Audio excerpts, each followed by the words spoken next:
Hey guys, welcome to the last 7 days. I'm Brian Spellman. And I'm Andrew Sparrow. And I'm Greg Stewart. And this is a show where we get to have conversations about, well, the news. That's right. We'll look at aerospace, automotive, manufacturing, and high tech. Yeah, coming up, Hanwha makes waves and flies hands-free. Oshkosh, not Bagash, makes an ATV. An engine revolution. Gentex gets a gold star.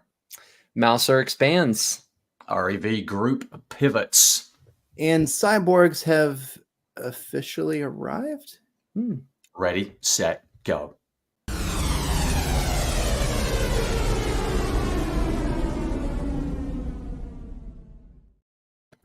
So our first headline today revolves around Germany's commitment to bolster its ground-based air defense capabilities. The Federal Office for Bundeswehr Equipment, Information Technology and In-Service Support is the only acronym that is less pronounceable than the full name, and it's called BAINBW or something. BAAINBW. Just leave it as it is. Has officially signed a significant development contract with the short and very short-range air defense system consortium known as ARGE. This consortium, consisting of Rheinmetall Electronics, Diehl Defense, and Hensoldt Sensors, was formed in 2021 to address the critical gaps in Germany's air defense capabilities. The 1.2 billion euro development contract emphasizes the strategic importance of the air defense system, short and very short range, or LVS. Germany, as NATO's lead nation in ground-based air defense and participant in the European Sky Shield initiative, aims to optimize medium-range air defense and establish high-mobility capabilities for safeguarding maneuver forces against aerial threats, even on the move. Key projects include achieving necessary networking of individual components, integrating the medium-range IRIS TSLM guided missile, ensuring interoperability, and extending the intercept zone. The network capabilities allow seamless connection to IRIS TSLM-5 units currently under procurement, and the Sky Ranger 30 ground-based mobile air defense system to be acquired in the future. So let's just jump a little deeper into this. In light of Germany's emphasis on optimizing medium-range air defense and establishing high mobility capabilities, Brian, What do you see as the greatest challenge in integrating various components and ensuring interoperability within the LVS project? I think the first one is actually just understanding all of the abbreviations being used. I mean, I think one was the BAAINBW, the ARGE, the LVS. There's a Yeah, lot of acronyms. This, it sounds like a Dassault licensing thing, except longer. it So, does, and clearly there's no marketing people within their setup as it stands. Yeah, so, to dive into your question about what's really happening with, I guess, the idea of having to optimize, integrate. I mean, you've got systems that are designed, well, frankly, to BSU, to blow shit up. And in order to make that happen, you're designing with your end of the product life cycle in mind in a lot of cases, right? yeah, So, but at the same time, you've got to find how to take all these systems and integrate them with what currently exist. Because if you're just overhauling an entire system, whether it's something military or defense or a factory floor or anything we do, we have to take new technology, put it into old technology. You've got a lot of requirements to look at, a lot of interfaces to look at, because you want to make sure that stuff works. you bet. That's Yeah, my thoughts, at least on this. so you can be a BSU, is that an acronym that we can trademark? Is that, I I think we think it should. is. I think we need T-shirts. We need T-shirts to say Oh, perfect. BSU next. Yeah, that's going to happen for sure. Speaking of defense systems, Norway actually acquires new NASAMS air defense systems. So the Norwegian government has ordered the Norwegian Advanced Surface-to-Air Missile System, NASAM, NASAMS, from the Kongsberg Defense and Aerospace. This contract is valued at approximately 1.4 billion krones. Now, I don't know about you, but I don't know what a krone really is, so I translated this into dollars. But 1.34 billion US dollars, it's a pretty big contract. They're expecting to deliver the NASAMS in 2026 to 2027. Interestingly enough, the original Norwegian Advanced Surface-to-Air Missile System was delivered to the Norwegian Armed Forces back in 1990. And today, even though it's called Norwegian, today 13 nations are using this in this user group. So it's become pretty popular, apparently, for defense systems. We know that air threats are constantly evolving, wars constantly evolving. So obviously the defense systems have to be evolving as well. I'm kind of wondering what challenges you guys see for integrating the new NASAMS air defense system with the existing infrastructure. What are the things here? Honestly, I think this is not an unusual situation for a lot of military out there around the world. I mean, things have been relatively calm for a little while now, but it's been hotting up, as we know, because of Ukraine and what's been going on there. So I think there's a lot of legacy systems with a lot of military. So I think the first thing for me is going to be seamless integration with those legacy systems, and thereafter keeping up with the rapid changing technology. Kongsberg is going to need to expand production and going to keep their suppliers up to speed all the way. So that whole collaboration going on. This is a very clear and present danger issue today, I got to say. I think one of the nifty things about the NASAMS design is they actually designed them with modularity and open architecture in mind, knowing that things are going to change. And that's going to help. Yeah, that's pretty cool. Pretty cool. Yeah, you bet. Interesting. Well, I mean, in other news for updated technology, Hanwha Systems this week had been awarded, I think it was $108 million by South Korea's Defense Acquisition Program Administration, acronym for you, DAPA, to develop an uncrewed helicopter for the Republic of Korea Navy and Marines, which the Navy's acronym, Republic of Korea Navy, ROKN, and Marines is ROKMC, ROKMs. Rock MC, that's the DJ at the club I was just at, I think. Oh, there you go. Okay, yeah. But it's interesting with their focus, with Hanwha's focus on expanding its presence in the Canadian defense market. I mean, what challenges and opportunities do you foresee in integrating those advanced technologies, like we were just talking about? And especially as we'll talk about this in a second, but the KSS-3 submarine and the unmanned helicopter into their existing defense infrastructure. Yeah, I think one thing that we're seeing happening right now is a lot of taking old systems and upgrading them to state-of-the-art systems, taking old what we had infrastructure and either replacing it or adding to it. And so this is really what's happening here is you've got to look at that, which we talked about a little bit already, but the idea of how do you seamlessly integrate, because you have systems that are online, and if they go offline, it could potentially be bad. So you can't just like, let's put an under construction sign up for our defense systems and say, hey, don't attack us right now because we're under construction for the next 3 months. So you have to find a way to keep everything online, make sure basically your runtime is actually still running. So it's definitely some interesting challenges they've got to consider, especially in this world and in the modern times that we're in right now. Yeah. And it sounds like they're doing that on a couple different fronts, right? Not only did they present their unmanned helicopter, but Hanwha Ocean gave a little insight into the KSS-3 submarine, which, we kind of mentioned. How, Andrew or Brian, how do you envision the integration of advanced PLM CAD systems to streamline that design and manufacturing process? Is there any role that virtual manufacturing can play in optimizing those? I don't know. Yeah. What are your thoughts? And of course, how could MESMOM Solutions enhance? Because I know that's really what you want to answer. I certainly on the CAD PLM side of things, the integration of CAD PLM straight through into the manufacturing systems is critical if they want to go at scale. If they're doing this deal with the Canadians, that means they're going to have to ramp up accordingly. And that is reliant on that integration back into CAD PLM for me. So seamless collaboration, version control, accurate documentation transfer, that's critical. Virtual manufacturing, that one's a no-brainer for me and is frequently underestimated. If you simulate your lines, you optimize your production processes, you reduce your time to market, and you minimize your errors because you've kind of trial run it already in a virtual environment. That's critical.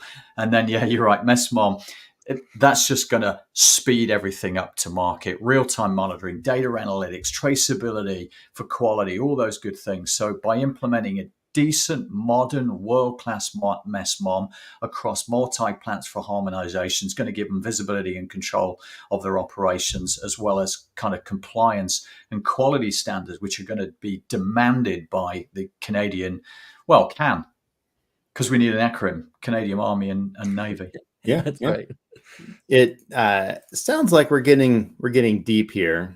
That's a submarine pun, but one thing that is interesting about this is that the Hanwha Ocean is, as we talked about, they're trying to supply the KSS-3 submarine to the CPSP, Canadian Patrol Submarine Project. But they are apparently the only contender for this that has actually met all of Canada's requirements for the program, which means some requirements management was done pretty well here. So that's impressive. Yep. Good for them. That's the Koreans. I mean, they have done so well over the last few years, haven't they? Just meteoric rise in terms of economies. And you're right, they're good planners. They get ahead of things. They think ahead. So good for them. Next up, we've an exciting development in the defense cooperation between Sweden and France. Saab and MBDA. I hope you appreciated that, guys. Was that your Swedish accent and your French accent? Was that what you picked up on it? All right, I'm just going to have to pause. Saab and MBDA, two prominent defense companies, have signed a strategic partnership under the new agreement signed during a state visit to Stockholm by French President Emmanuel Macron. On the following day, Mikael Johansson, CEO of Saab, and Eric Beranger, CEO of MBDA, expressed their commitment to strengthen cooperation, particularly in the fields of anti-tank and air defense systems. These capabilities are identified as crucial for the armed forces of both countries, especially in the context of high-intensity conflicts. Now, let's just take a look at this and let's explore specifically CAD PLM, virtual manufacturing, and MESMOM. Once again, in the context of Saab and MBDA strategic approach. Guys, with Saab and MBDA focusing on strengthening cooperation in anti-tank and air defense, how can advanced virtual manufacturing simulation technologies optimize the production of these systems to efficiently kind of manage their life cycle for the defense? I think you basically just nailed it right there where you said life cycle, because again, we're dealing with stuff that's literally designed to blow stuff up. So you've got to consider that some of this is hard to test without doing it virtually unless you get really, really expensive. So not only do you need virtual testing, but as you mentioned, you also need virtual manufacturing to save yourself money along the whole way. I also think the investment into all of these systems great at a company level, but for nations that are looking to purchase these defense contracts, it's a way that these nations can stay ahead of the defense game and BSU faster, to use our acronyms, right? we do need t-shirts for that. But I noticed you just said investment, which is interesting because right now in the news, there is a lot of talk about investments. Maybe it's because it's a new fiscal year and people have money to spend. But the U.S. Navy just signed a $30.9 million contract with General Dynamics for a Virginia-class sonar subsystem. This contract actually has some options, which, if exercised, can bring the total contract up to $82.8 million, which sounds like a lot of money. But when you realize that this is part of the Naval Sea Systems Command, NAVSEA, which is the Navy's largest of the Navy's 6 system commands, and it has a fiscal year budget of about $36 billion. So $82 million is just a little drop in the ocean, shall we say, of that $36 billion, but it's still a pretty significant chunk and a really cool contract for General Dynamics here. The NAVSEA is the part of the Navy that, you know, has, I think it's 86,000 civilian military personnel, engineers. They basically build, buy, maintain all the Navy's ships and submarines and their combat systems. So this is a pretty big deal for General Dynamics here. Yeah. Good investment. Another investment, Intellian Technologies has added let me make sure I'm getting this right. I think it's the ARC M4 Block 1. I don't know that there's an acronym for that, but that would be it. That is that could be it. That's right. And the X150D to the company's SES-03B mPower terminal portfolio. So there you go. There's a large amount of acronyms for you. But this is following successful over-the-air testing with SES and that firm's R&D center in South Korea. I mean, we know the importance of communication, especially when it comes to military tactics. So it's nice to see that they're, you know, investing in that upgrade. Yep. So guys, I think it's a new chapter in the show, and I wanted to introduce the weapon of the week to the A&D sector. Why not? Hey, So Oshkosh Defense, not the guys that do the overalls in multicolors, those were kids. The LATV earns the spot as the military's Humvee replacement and our weapon of the week. So let's discuss this icon just for a second. The evolution of the high mobility multi-purpose wheeled vehicle, aka Humvee. You remember Arnie, governor, driving one of those? That's right. It didn't look like that. I think. Could you imagine that going down the 405? That would be not good. I thought I saw it on the news sometime recently. Probably. It's still going strong. So otherwise known as the Humvee, or its replacement, the Oshkosh Defense Light Combat Tactical, the LATV. So the Humvee was originally introduced in 1985. It gained popularity during Operation Desert Storm in 1991. Seriously, 30 plus years ago. However, with experience... Okay. Thanks. With experience... Thanks. Appreciate that. With experiences in Iraq and Afghanistan, the military identified the need for a more advanced and versatile vehicle, leading to the introduction of the LATV. This is officially our weapon of the week. Pretty cool. Is this a new segment that you just added, weapon of the week? I think so. We'll need especially hanging off the back of blowing shit up. I mean, that's got to be a good thing. That's right. We'll need a good jingle to make that happen. Yep. We are in a time, as we all know, where, you know, we're sending stuff to space a lot, but there are several space vehicles, shall we say, that have actually had over 10 flights. You know, they go up in space, they come back down, they go up, they come back down, they go up, they come back down. 10 flights is actually impressive to think of something. I wonder how that compares to the space shuttle. I mean, how many did they do? I don't think it was anything like. It was probably 2 or 3, maybe. Yeah. I think the turnaround times too is the other Oh, impressive yeah. thing Much here. longer.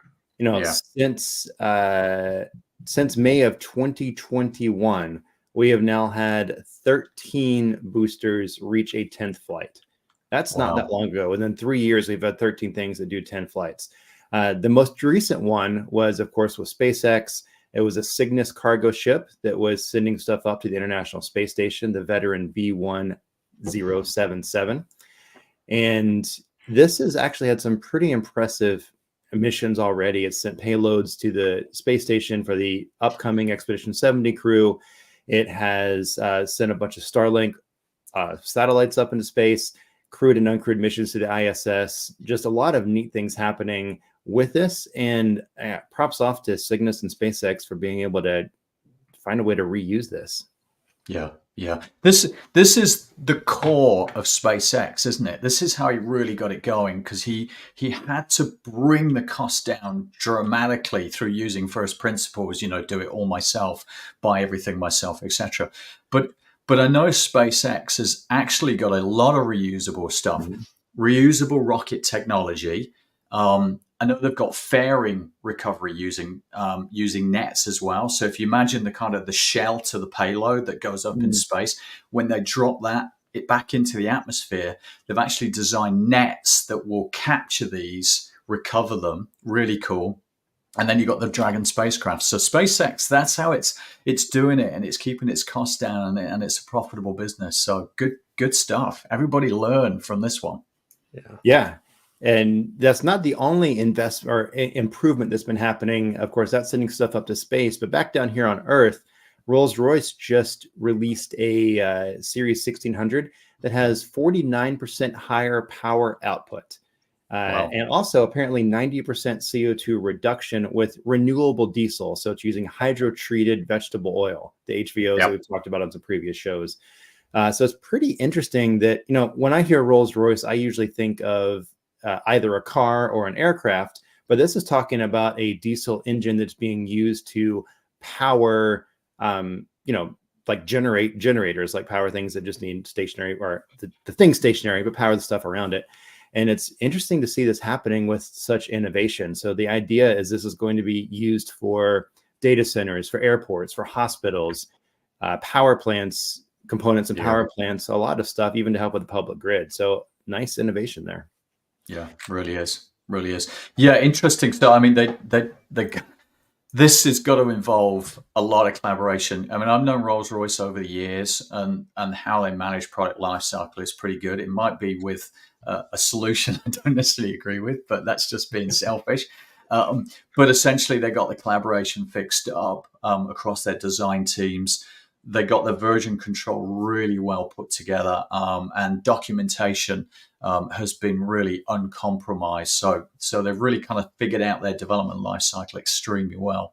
Is there any virtual manufacturing being used? Yeah, they do actually. They introduced it. I think it was probably 4 years ago, where they simulate refined production processes. And they've managed to reduce time to market, and error count, reduce that down as well dramatically. So I'm sure they're using that as well for the MTU. I think I would be remiss if I let you move on without asking you this question, but how do you think Mess Mom's involved? Yeah, good one. And it's interesting. If there was one area I think they probably need to tweak, but let's be honest, that's 80% of the world, isn't it? Needing a really good Mess Mom solution, is introducing that for reliability and efficiency of these engines throughout their life cycle. So again, it's real-time monitoring, it's data analytics, it's traceability provided across a good MOM platform.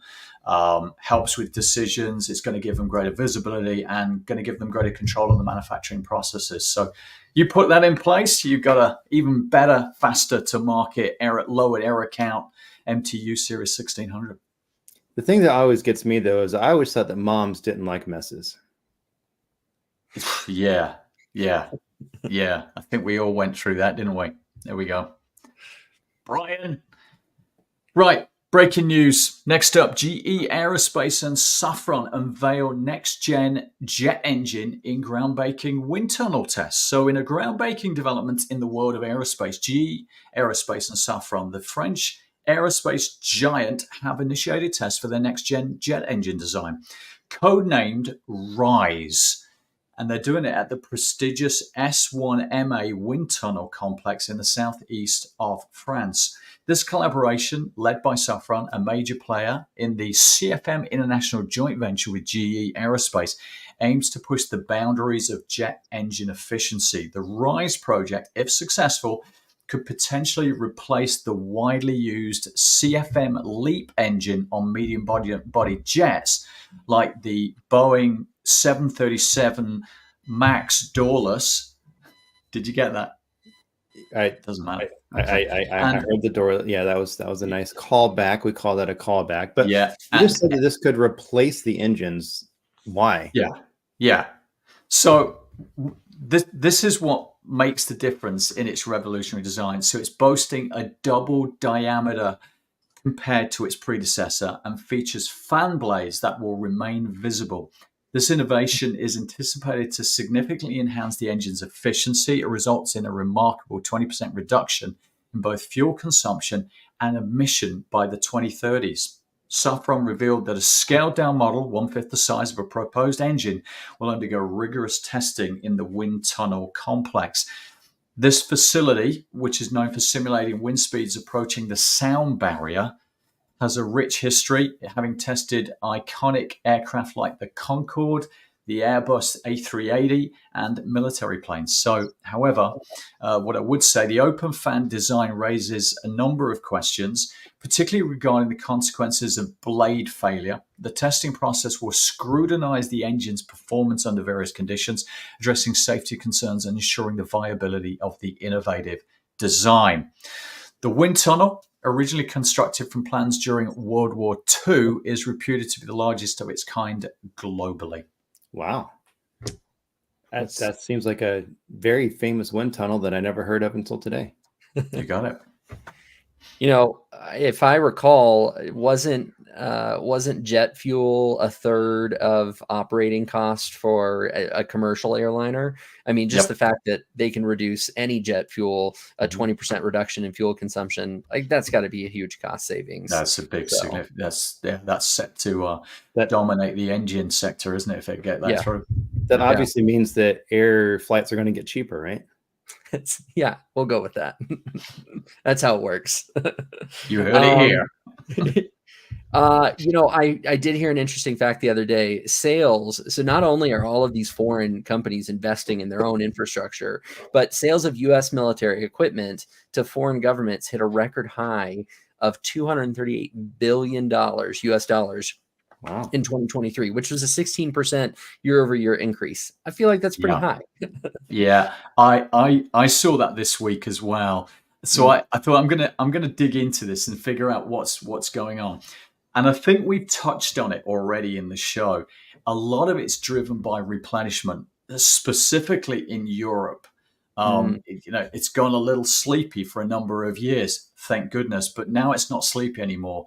So what's been happening, and this is very much to the benefit of Lockheed Martin, General Dynamics, Northrop Grumman, and the former Raytheon, now RTX, who've really benefited from this 238 billion record. So who's buying? Poland. No surprise there. Germany, and of course, Ukraine. However, what is interesting is that the US, has spent 60% more this year than we did in 2022. Wow. So we're clearly seeing things that aren't necessarily just Ukraine, because I think we're letting Europe handle that situation. So this is obviously other things going on as well. So big spending. Yeah. In that discussion, did you say driven by? Funnily enough. He did. Let's drive on.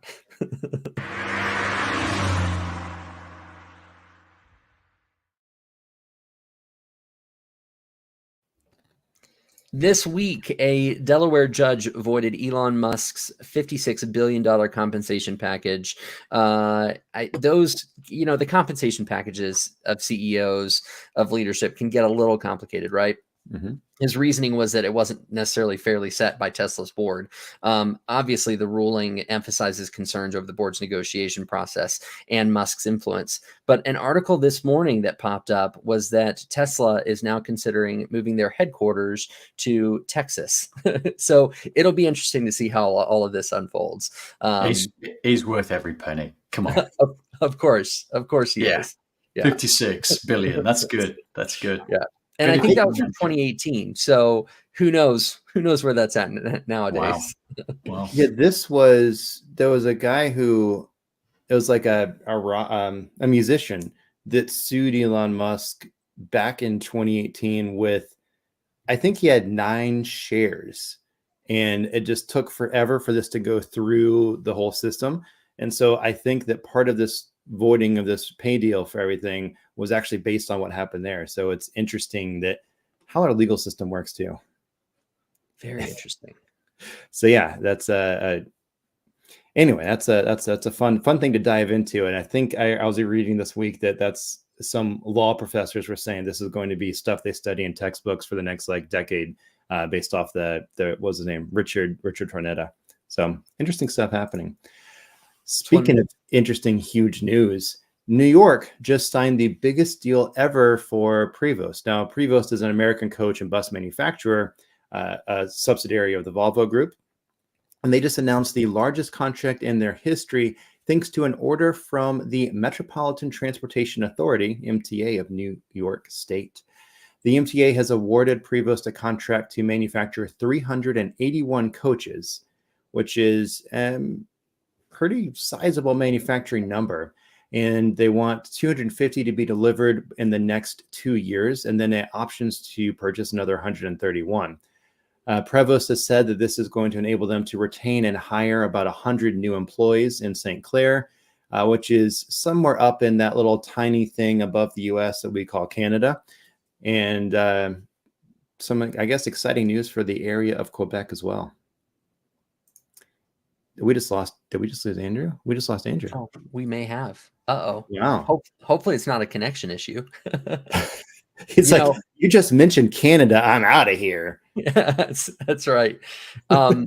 You kept saying Prevost, and I found an article.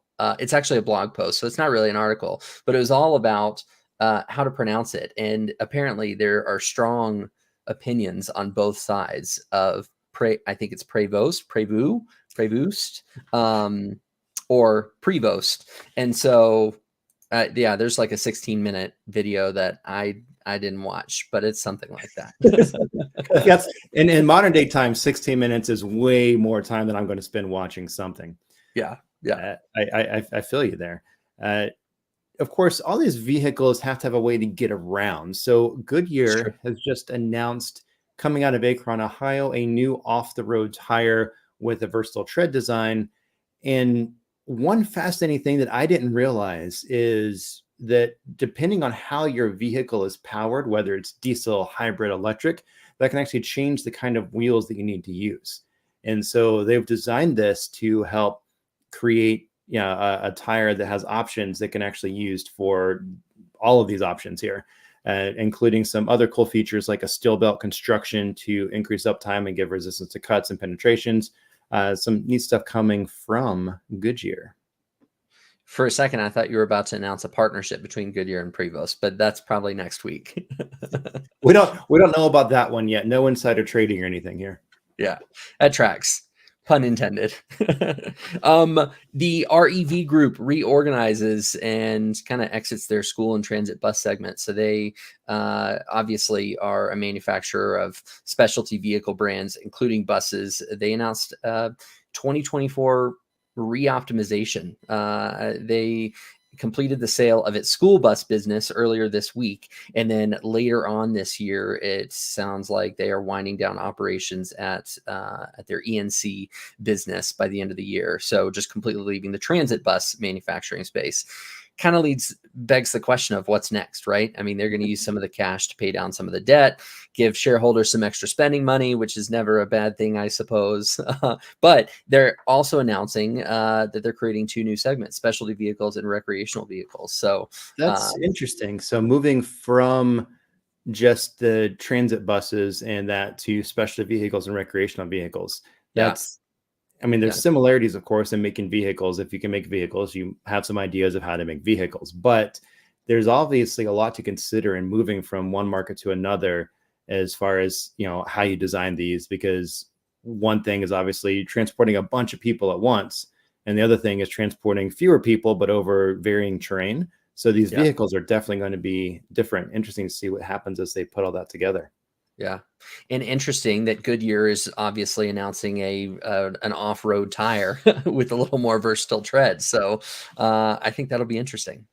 Yeah, new partnerships maybe that we don't know about. Yeah, that's right. That's right. Gentex Corporation has released their 4th quarter financial reports earlier this week, and as well as kind of the 2023 year-end recap, right? For the first time, and this is exciting for them and exciting for anyone who works there. I would be thrilled. Exceeded $2 billion. It sounds like they're doing a lot of right things, right?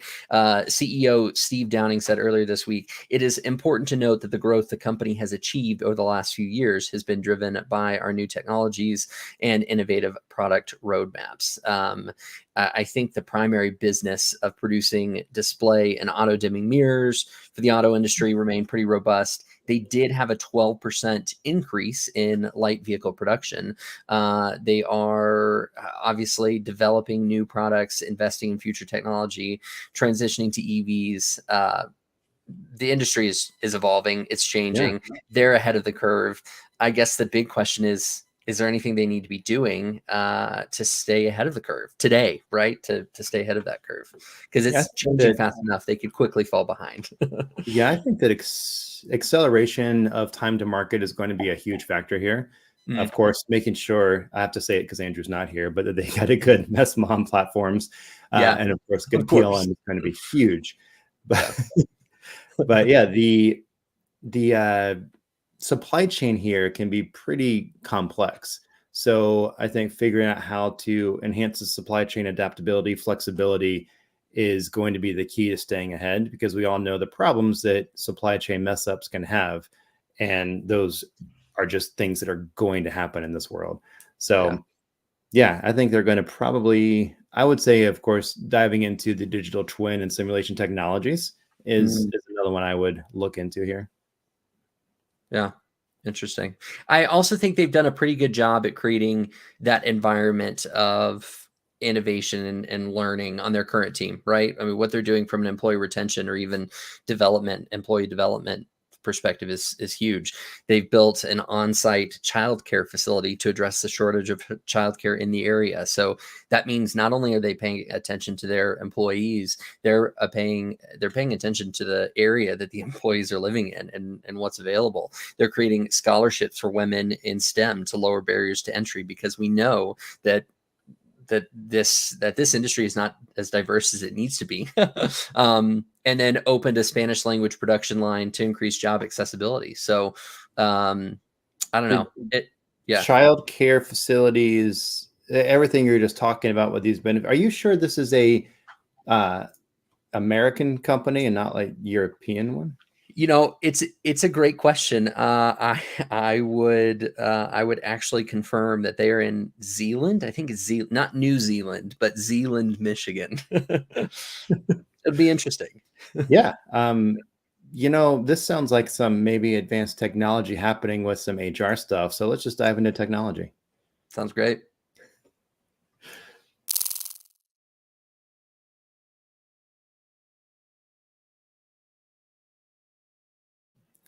So Mouser just got something that's pretty outstanding for those who love tech. The Qorvo's QPG6105DK Matter and Bluetooth kit. It's a kit for developers to whip up some Internet of Things stuff, gadgets super fast, diving into a lot of smart home stuff, fancy lighting, all of that stuff putting in there. but they've got a new trick that they've released, that Qorvo's released, called concurrent technology, is what they branded it as, that's supposed to help with the multitasking for your smart gadgets, to help them talk to each other. As they said in their release, like friends sharing secrets. I'm not sure I really want my smart home gadgets sharing my secrets, but I guess they know them all anyway. So we'll see what happens with the cool powers that are coming out here with Mouser and Qorvo. I mean, always exciting. We're always looking for the new tech, especially in home. I love home tech, so that's exciting. Not as a developer myself, but it should be good. On the less exciting side of things, so workers at Finia, which is an American-based engineering company, formerly known as Delphi. I think Delphi separated into maybe 2 or 3 different companies, but located in Gillingham in the UK, have gone on strike. I think the warehouse plant has about 650 workers, but that was prompted by a long-standing disagreement over work conditions. Specifically, the company's controversial, and understandably so, fire and rehire strategy, which involves terminating current employment contracts and offering the employees new jobs under less favorable terms, right? So sounds like the most recent issue that's been going on is the company is trying to eliminate paid lunch breaks. They've given employees a 12-week notice, basically, to accept the new terms, or unemployment ends for those who refuse, which to me is it's frustrating. I mean, if there's one thing I know, Finia's current strategy might work in the short term, unless they're bleeding money and they're like, yeah, we have to cut this paid half-hour lunch break. I feel like there's other things that they could cut, but they're going to lose badly in the long term. And if there's ever been an argument in favor of unions, I mean, this is a huge case study for it. They've already seen a drop in orders worldwide, which is pushing management to cut costs. I understand that there's a business to run, and it's better to cut something out rather than just get rid of the whole thing. However, I'm a little frustrated at how they're going about this. I feel like the employees, and Gentex is a great example of this, the employees can make or break an organization. So, before Greg's HR brain short circuits, we're going to go over to Joseph talking about some high tech. Vamos a hablar particularmente de lo que la semana pasada fue, hombre, pues un hitazo totalmente para esta parte de alta tecnología y algo de inteligencia artificial.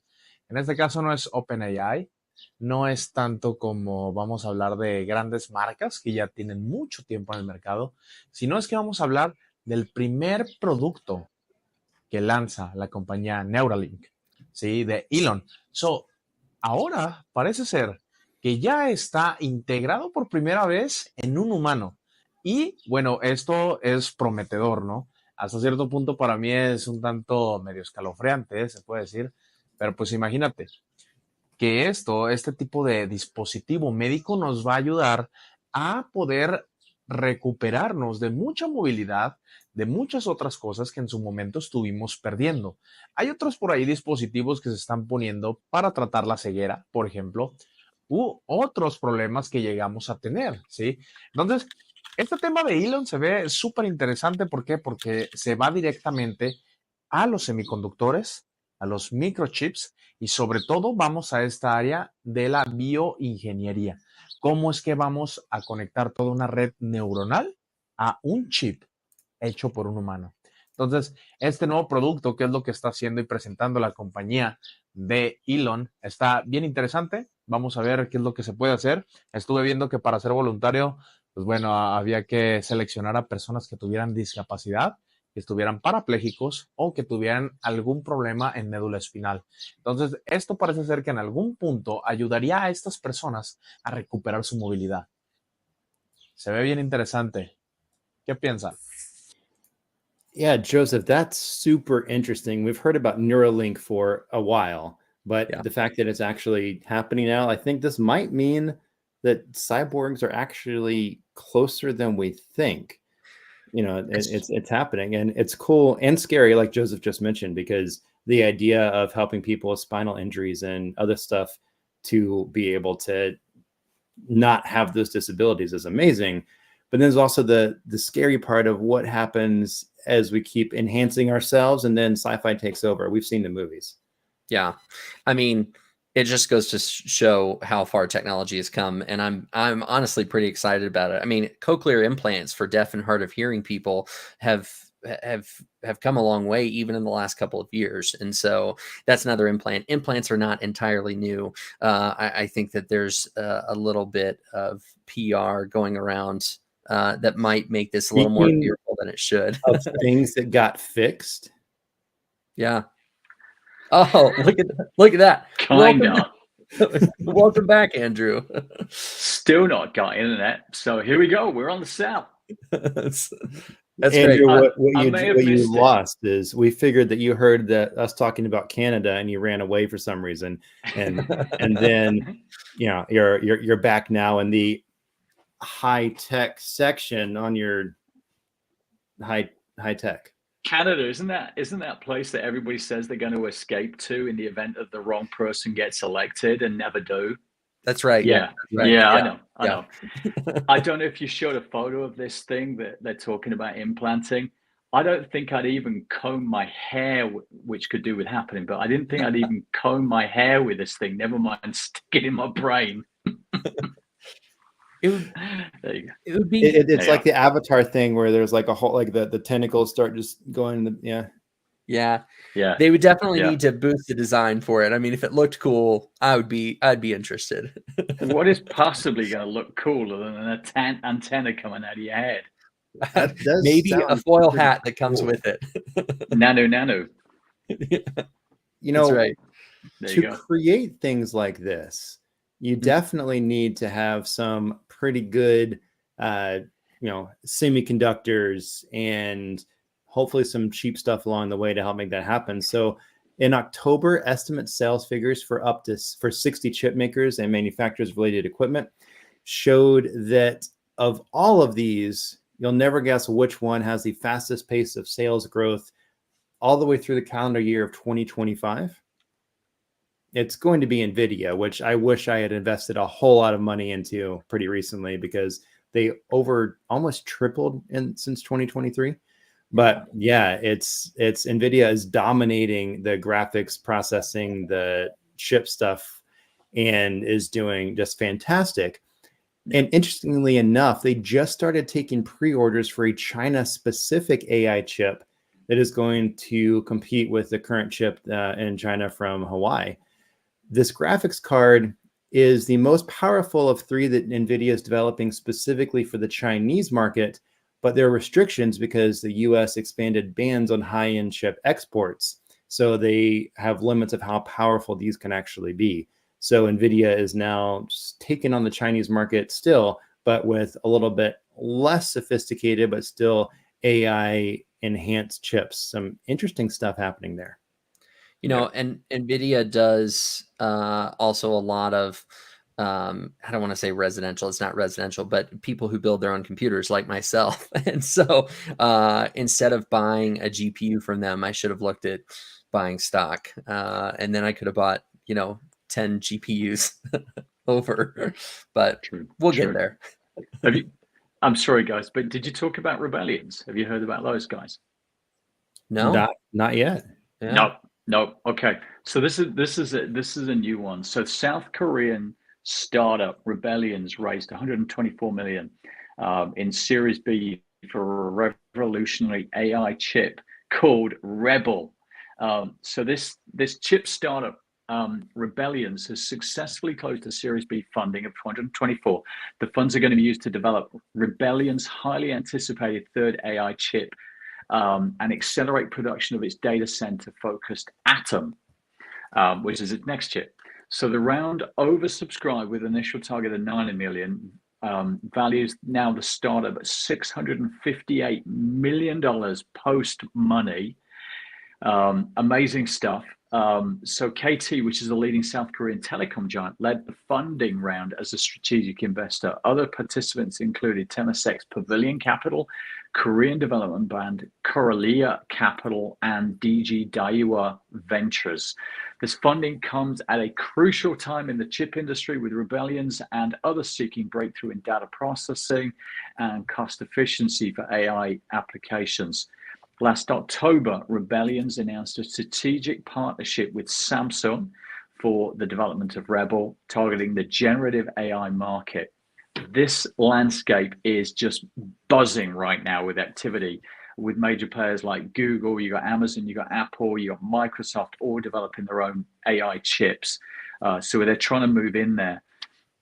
Question for you guys: this is all happening, and yeah, NVIDIA is definitely leading the charge. But how could Rebellions plan to leverage MESMOM solutions to enhance operational efficiency and traceability in the production process of the revolutionary chips?